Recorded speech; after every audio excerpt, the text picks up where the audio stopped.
Shri Raju P Nair, ഇവിടെ metro man E Sreedharan കേരളത്തിൽ ഇപ്പോഴൊരു RRTS എന്ന അതിവേഗ പാതയ്ക്ക് സംസ്ഥാന സർക്കാർ അംഗീകാരം നൽകി ആ പദ്ധതിയുമായി മുന്നോട്ട് പോകാനുള്ള നീക്കങ്ങൾ ആരംഭിക്കുമ്പോൾ അദ്ദേഹം പറയുന്നു ഇത് കേരളത്തിന് യോജിച്ചതല്ല. ഒന്നാമത്തെ കാര്യം യോജിച്ചതല്ല, രണ്ടാമത്തെ കാര്യം ഇത് പ്രായോഗികമല്ല, മൂന്നാമതായി ഇങ്ങനൊരു പദ്ധതി ഇപ്പോൾ പ്രഖ്യാപിക്കുന്നത് ഒരു ഇലക്ഷൻ സ്റ്റണ്ടാണ് എന്ന് മെട്രോമാൻ ഇ ശ്രീധരൻ പറയുകയാണ്. പകരം അദ്ദേഹം ഒരു ബദൽ പാത പദ്ധതി മുന്നോട്ട് വെക്കുകയാണ്. അതിവേഗ റെയിൽപാത എന്ന നിലയിൽ തന്നെയാണ്. അതിന് കേന്ദ്രാനുമതി ലഭിക്കുന്ന തരത്തിൽ അതിന് DPR തയ്യാറാക്കുകയും ചർച്ചകൾ നടത്തുകയും അത് മുന്നോട്ട് കൊണ്ടുപോകാൻ കേന്ദ്രാനുമതി ലഭിച്ചു എന്നൊക്കെയാണ് അദ്ദേഹം പറയുന്നത്. മാത്രമല്ല ജില്ലകൾ തോറും അതിൽ വിശദീകരണം നടത്തി മുന്നോട്ട് പോകാൻ അദ്ദേഹം തീരുമാനിക്കുകയും ചെയ്തിരിക്കുന്നു. പ്രതിപക്ഷം ഇതിൽ ഏത് പദ്ധതിക്കൊപ്പമാണ്? അല്ല, ഞങ്ങളെ സംബന്ധിച്ചിടത്തോളം ഈ ഏത് പദ്ധതിക്കൊപ്പം എന്ന് പറയണമെങ്കിൽ ഈ പദ്ധതിയുടെ വിശദാംശങ്ങൾ പുറത്തു വരണം. ഒന്ന്, അതിവേഗ റെയിൽ പദ്ധതി എന്നുള്ള ഒരു ആശയത്തെ ഞങ്ങൾ എതിർക്കുന്നില്ല. ഇനി സർക്കാർ പറയുന്ന RRTS, ഈ സർക്കാർ പറയുന്ന RRTSൻ്റെ വിശദമായിട്ടുള്ള കാര്യങ്ങൾ എന്താണ് എന്നുള്ളത് നമുക്ക് വ്യക്തതയില്ല. എന്തായാലും ഈ രണ്ട് കാര്യങ്ങൾ പരിഗണിക്കുന്നതിന് മുമ്പ് സാധാരണ ജനങ്ങൾക്ക് വേണ്ടി ഇപ്പോൾ പരിഗണിക്കേണ്ട ഒരു കാര്യമുണ്ട്. അത് ഈ സിൽവർ ലൈൻ എന്നുള്ള പേരിൽ കോടികൾ ചെലവാക്കി അതിനുശേഷം ഉറങ്ങിക്കിടക്കുന്ന മനുഷ്യരുടെ വീട്ടിൽ വരെ കയറി അടുക്കളയിലും കക്കൂസിലും എല്ലാം അടിച്ച മഞ്ഞക്കുറ്റിയാണ്. ആ മഞ്ഞക്കുറ്റികളുടെ കാര്യത്തിൽ എന്താണ് തീരുമാനം എന്നുള്ളതാണ് ആദ്യം നമുക്ക് അറിയേണ്ടത്. കാരണം ഈ മഞ്ഞക്കുറ്റി അടിച്ച സ്ഥലങ്ങളിലെല്ലാം ഫ്രീസ് ചെയ്തിട്ടിരിക്കുന്നത് പാവപ്പെട്ട മനുഷ്യർക്ക് അവരുടെ സ്ഥലം ക്രയവിക്രയം ചെയ്യാൻ കഴിയാതെ വിദ്യാഭ്യാസ ആവശ്യങ്ങൾക്കോ വിവാഹ ആവശ്യങ്ങൾക്കോ പോലും അല്ലെങ്കിൽ ജപ്തി കടം തീർക്കാൻ പോലും വിൽക്കാൻ കഴിയാത്ത സാഹചര്യത്തിൽ ഇന്ന് കിടക്കുകയാണ്. അപ്പം അതുകൊണ്ട് കേന്ദ്രം അതിവേഗ റെയിൽ പദ്ധതി കൊണ്ടുവന്നാലും അതോ ഇവർ RRTS എന്ന് പറയുന്ന എന്തെങ്കിലും കൊണ്ടുവന്നാലും ശരി, അതിനെല്ലാം മുമ്പ് ആദ്യം സിൽവർ ലൈനിനെ സംബന്ധിച്ച് വ്യക്തത വരുത്തണം. സിൽവർ ലൈൻ ഉപേക്ഷിച്ചു എന്ന് വ്യക്തത വരുത്തുകയാണെങ്കിൽ അതിനനുസരിച്ച് അതിനടിച്ചിരിക്കുന്ന സർവേയിൽ മഞ്ഞക്കുറ്റികൾ അടിച്ചെടുത്തതെല്ലാം ഈ സ്ഥലം ഡീഫ്രീസ് ചെയ്യാനുള്ള നടപടി ഉണ്ടാവണം. സിൽവർ ലൈൻ പദ്ധതിക്ക് പകരമല്ലേ ഈ RRTS എന്ന പദ്ധതിയുമായി ഇപ്പോൾ സംസ്ഥാന സർക്കാർ വന്നിരിക്കുന്നത്? അതിൽ ഇനി അവ്യക്തതയുണ്ടോ? അല്ല, RRTS പദ്ധതിക്ക് അതിന്റെ അലൈൻമെന്റ് എന്താണ്, അതിന്റെ മോഡൽ എന്താണെന്നുള്ളതെല്ലാം നമ്മൾ അറിയണ്ടേ? അത് ഒരു എലിവേറ്റഡ് പാതയ്ക്കായിരിക്കും അതിന് മുൻഗണന നൽകുക. കൂടുതൽ ജനസാന്ദ്രതയുള്ള പ്രദേശങ്ങൾ കൂടെ കേരളത്തെ പോലൊരു പ്രദേശത്ത് അനുയോജ്യമായ രീതിയിൽ അത് നടപ്പാക്കാൻ കഴിയുമെന്ന് സംസ്ഥാന സർക്കാർ അവകാശപ്പെടുന്നു. അതിൻ്റെ ഒരു മോഡൽ നമ്മുടെ മുന്നിലുണ്ട്. അപ്പോൾ അതുമായി മുന്നോട്ട് പോകാമെന്ന് കരുതുന്നു. ഇപ്പോൾ താങ്കൾ പറഞ്ഞത് പ്രതിപക്ഷത്തിന് ഇതിലൊരു ധാരണ കിട്ടാത്തത് എന്താണ് ഈ RRTSലൂടെ സംസ്ഥാന സർക്കാർ ഉദ്ദേശിക്കുന്നത്, അതിൽ വ്യക്തതയില്ല എന്നാണെങ്കിൽ അതിൻ്റെ വിവിധ കാര്യങ്ങൾ പുറത്തു വന്നിട്ടുണ്ട്. 4 ഘട്ടങ്ങളിലായി നടപ്പാക്കാൻ പോകുന്നു. അത് ഓരോരോ ഘട്ടങ്ങൾ എങ്ങനെയാണ് നടപ്പാക്കുക, പിന്നെ പ്രധാനപ്പെട്ട ഇപ്പോൾ നമ്മുടെ മെട്രോ നഗരങ്ങളെ കൂടി ബന്ധിപ്പിക്കുന്ന സ്റ്റേഷനുകൾ വരുന്നു. അപ്പോൾ എന്താണ് പ്രതിപക്ഷത്തിന് ഇതിൽ വ്യക്തത ഉണ്ടായിട്ടില്ല എന്നതുകൊണ്ട് താങ്കൾ ഉദ്ദേശിച്ചത്? രണ്ടാമത്തെ കാര്യം, സിൽവർ ലൈൻ പദ്ധതിക്ക് പകരമാണ് ഈ പദ്ധതി എന്ന കാര്യം ഏതാണ്ട് വ്യക്തമായിട്ടുണ്ട്. പിന്നെ ഏത് മേഖലയിലാണ് ഈ കാര്യങ്ങളിൽ അവ്യക്തതയുള്ളത്? ശരി, അങ്ങനെയാണെങ്കിൽ അതിവേഗ റെയിൽ പദ്ധതിയുടെ ശ്രീധരന്റെ പ്രപ്പോസൽ എന്തിനാ മുഖ്യമന്ത്രിയെ കാണിച്ചതിന് ശേഷം റെയിൽവേ മന്ത്രാലയത്തിന് അയച്ചു കൊടുത്തത്? അതിനൊന്നും മറുപടി പറയാം. ഗോപികൃഷ്ണൻ വ്യക്തതയുണ്ടോ? അതിവേഗ റെയിൽ പദ്ധതി നമ്മുടെ നികുതി പണം എടുത്തുകൊണ്ട് ഡൽഹിയിൽ ഇന്ന് സർക്കാരിൻ്റെയും കേന്ദ്രത്തിനെയും സംബന്ധിച്ച് ഉള്ള ഏകോപനത്തിന് വേണ്ടി നിശ്ചയിച്ചിരിക്കുന്ന KV തോമസ്, ഈ ശ്രീധരൻ ഈ പദ്ധതി അവതരിപ്പിച്ചപ്പോൾ അദ്ദേഹം പറഞ്ഞ വാർത്ത എൻ്റെ മുന്നിലുണ്ട്. അതിനകത്ത് അദ്ദേഹം പറഞ്ഞത് ഇത് സ്വാഗതം ചെയ്യുന്നു എന്ന് മാത്രമല്ല, ഈ പ്രപ്പോസൽ താൻ വഴി മുഖ്യമന്ത്രിക്ക് അയച്ചിരുന്നു. അതിനുശേഷം മുഖ്യമന്ത്രിയുടെ നിർദ്ദേശപ്രകാരം കേന്ദ്ര റെയിൽ വകുപ്പിന് ഇത് കൈമാറുകയും ചെയ്തിരുന്നു.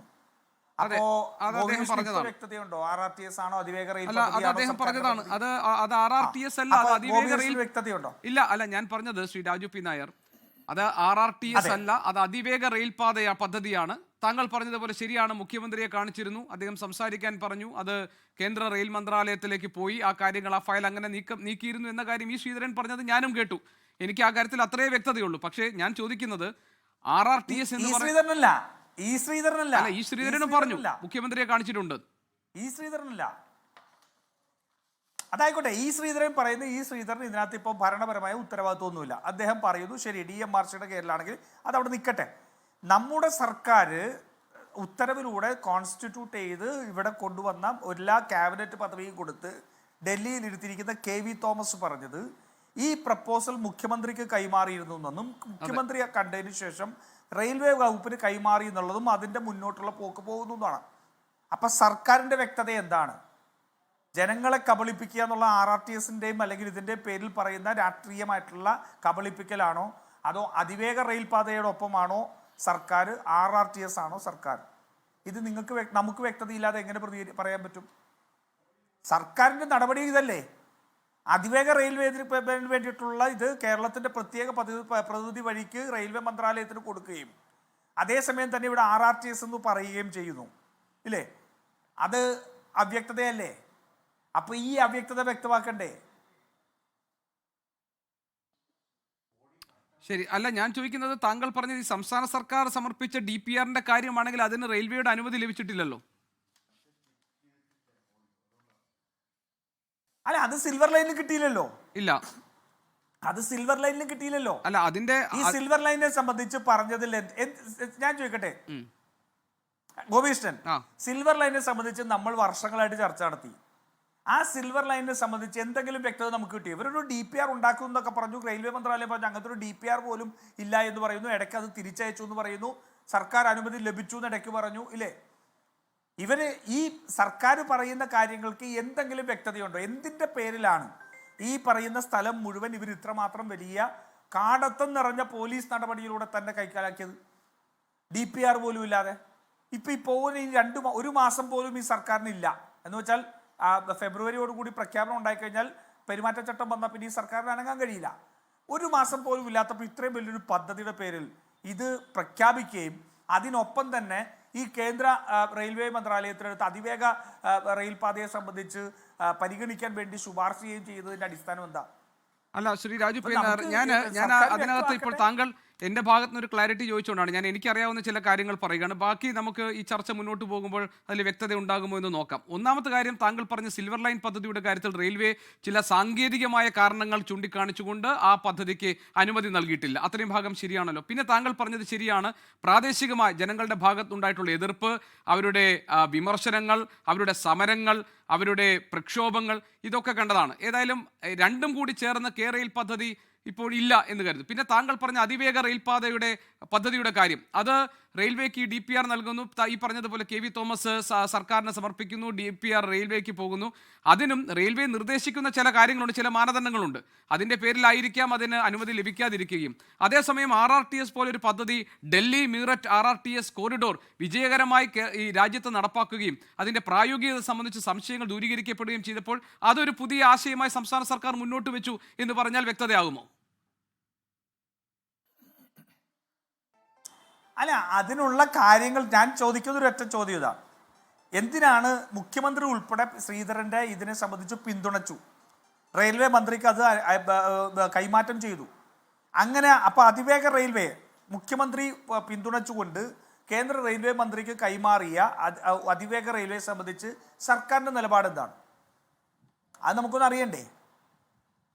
അങ്ങനെ ഒരു നിലപാട് അവിടെ ഉള്ളപ്പോൾ, അല്ലെങ്കിൽ അത് പിന്തുണയ്ക്കുകയും അതിനുള്ള നടപടിക്രമങ്ങൾ തുടങ്ങി വെക്കുകയും ചെയ്തപ്പോൾ RRTSൻ്റെ പ്രസക്തി എന്താണ്?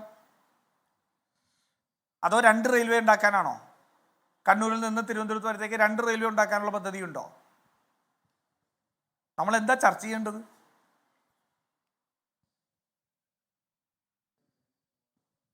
ഞാൻ ചോദിക്കുന്നത്, ശരി, താങ്കളുടെ വാദം അവിടെ നിൽക്കട്ടെ. ഡോക്ടർ PK ഗോപാൽ ഉണ്ടല്ലോ മറുപടി പറയാൻ. ഒരു കാര്യം കൂടി ഞാൻ അതിനിടയിൽ ചോദിക്കട്ടെ.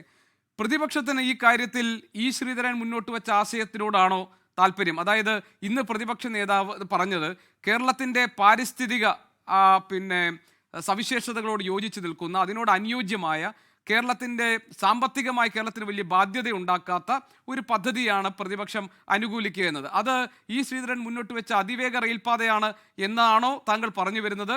RRTS അങ്ങനെ വലിയ ചിലവേറിയതും പരിസ്ഥിതിക്ക് അനുയോജ്യമായ ഒരു പദ്ധതിയല്ല എന്നൊരു വിലയിരുത്തൽ പ്രതിപക്ഷത്തിനുണ്ടോ? അതുകൊണ്ടാണ് ഞാൻ ചോദിച്ചത്, നിങ്ങളുടെ നിലപാട് എന്താണ്? ശ്രീധരനൊപ്പമാണോ അതോ സംസ്ഥാന സർക്കാരിനൊപ്പമാണോ? സർക്കാരിന്റെ ആശയക്കുഴപ്പത്തെക്കുറിച്ച് താങ്കൾ പറഞ്ഞു, അതിന് ഡോക്ടർ PK ഗോപൻ മറുപടി പറയട്ടെ. ഞാൻ ചോദിക്കുന്നത്, പ്രതിപക്ഷത്തിന് ഈ കാര്യത്തിലുള്ള വ്യക്തത എന്താണ്?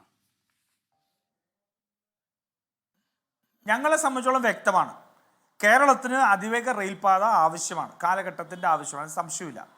പക്ഷേ കേരളത്തിൻ്റെ ഭൂപ്രകൃതിയുടെ പ്രത്യേകമായ സവിശേഷമായ സാഹചര്യങ്ങൾ കണക്കിലെടുത്ത്, കേരളത്തിൻ്റെ പ്രത്യേകമായ സാമ്പത്തിക സാഹചര്യങ്ങളെ കണക്കിലെടുത്ത് അതിന് ഫീസിബിൾ ആയിട്ടുള്ളൊരു പദ്ധതിക്ക് മാത്രമേ പ്രതിപക്ഷം പിന്തുണയുള്ളൂ. അത് ഫീസിബിൾ ആണോ എന്ന് അറിയണമെങ്കിൽ ഇതിൻ്റെ വിശദാംശങ്ങൾ പുറത്തു വരണം. സിൽവർ ലൈൻ പദ്ധതി വന്നപ്പോഴത്തേക്ക് 100 കിലോമീറ്റർ എംബാങ്ക്മെന്റും ബാക്കിയുള്ളിടത്ത് 10 മീറ്റർ ഉയരത്തിൽ മതിലും കെട്ടിക്കൊണ്ട് ഉണ്ടാക്കുന്നത് കേരളത്തെ പാരിസ്ഥിതികമായി തകർക്കും എന്നുള്ളത് വളരെ വ്യക്തമായിട്ട് ആധികാരികമായ പഠനത്തിന് ശേഷമാണ് എതിർത്തത്. പ്രതിപക്ഷം എതിർത്തത് സത്യമായി വന്നല്ലോ. ഇത് നടത്താൻ കഴിയില്ല എന്ന് പറഞ്ഞത് പ്രതിപക്ഷം പറഞ്ഞത് സത്യമായി വന്നല്ലോ. കേരളയിൽ വരും കേട്ടോ എന്നുള്ളതായിരുന്നല്ലോ ഇപ്പം മുങ്ങിപ്പോയത്.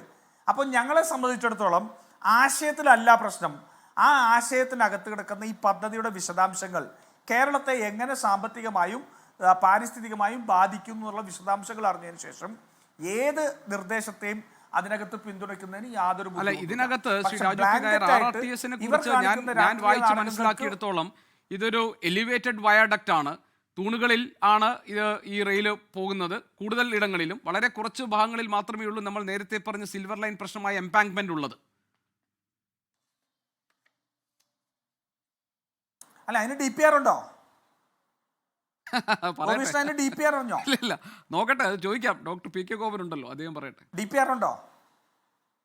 അല്ല, പറഞ്ഞത് ഞാൻ ചോദിക്കുന്നത് 1 ലക്ഷം കോടി രൂപയുടെ ഒരു പദ്ധതിയെ കുറിച്ച് പ്രായോഗികമായി അത് നമ്മുടെ നാടിന് രാജ്യത്ത് നടപ്പാക്കിയ ഒരു പദ്ധതി എന്ന നിലയിൽ നമ്മുടെ മുന്നിൽ ഒരു മാതൃകയുണ്ട് എന്നാണ് ഞാൻ പറഞ്ഞത്. അതാണ് Delhi Meerut RRTS corridor. Delhi Meerut RRT മാത്രമല്ല, സിംഗപ്പൂരും അമേരിക്കയിലും ഒക്കെ പല പല ടെക്നോളജീസ് നടക്കുന്നുണ്ട്. ഞാൻ പറഞ്ഞ കേരളത്തിന്റെ കാര്യത്തിൽ പ്രാഥമികമാണോ എന്ന് പറയട്ടെ. അല്ല ഞാൻ പറയുന്നത് എവിടെയും ഉണ്ടാവും. ലോകത്ത് പല സാങ്കേതിക വിദ്യകളുണ്ട്. ആ സാങ്കേതിക വിദ്യ അനുസരിച്ചുള്ളത് നമ്മുടെ കേരളത്തിൽ പ്രായോഗികമാണോ എന്ന് വരണമെങ്കിൽ അതിൻ്റെ വിശദമായ പദ്ധതി രേഖ വേണം. ഡൽഹി മീററ്റ് ഹൈവേയിലുള്ള ട്രാഫിക് പാസഞ്ചർ ട്രാഫിക് കേരളത്തിലുണ്ടാകാൻ പോവുക, അത് എക്കണോമിക്കലി ഫീസിബിൾ ആണോ എന്നറിയണ്ടേ? അതിൻ്റെ ഡൽഹി മീററ്റിൻ്റെ പാരിസ്ഥിതികമായിട്ടുള്ള സവിശേഷതകളല്ലല്ലോ കേരളത്തിനുള്ളത്. അവിടെ പാരിസ്ഥിതികമായി ഫീസിബിൾ ആവണോ എന്നറിയണം. എൻവയൺമെൻറ്റൽ ക്ലിയറൻസ് അതിന് കിട്ടുമോ എന്നറിയണം. ഇതെല്ലാം DPR-ലൂടെ മാത്രമാണ് അറിയുന്നത്. നമ്മൾ എപ്പോഴാണ് എതിർത്തത്?